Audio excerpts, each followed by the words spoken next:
Case of Andrew. Background. Andrew is a 45-year-old single father of two. He has had trouble putting the key in the door along with trouble lifting weights at the gym. Andrew leads an active lifestyle. Andrew says that mentally he feels fine. ALS is a type of motor neuron disease. ALS attacks the motor neurons which are responsible for voluntary muscle movement. When the motor neuron cells die, the brain can no longer control muscle movement. ALS is 100% fatal. Symptoms. Andrew presented with weakness in muscles and hands, tingling in hands and feet, difficulty lifting, walking, standing, and performing recreational activities.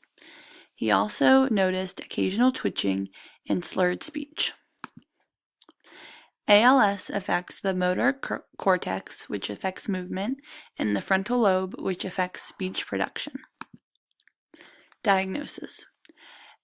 We performed an EMG to see if there is a pattern consistent with ALS. Also, an MRI to look at the spinal cord and brain. Next, we tested a spinal tap to test the fluid around the spinal cord. Blood tests were also performed to rule out any diseases that mimic ALS. The best way to diagnose ALS is by ruling out other diseases. ALS is very difficult to diagnose. Error in communication. The error in communication occurs when the motor neurons gradually die, which makes them unable to send messages to the muscles. Motor neurons' job is to send signals to the muscles to move. Without them, the body is unable to voluntarily move. Treatments. There is no cure for ALS.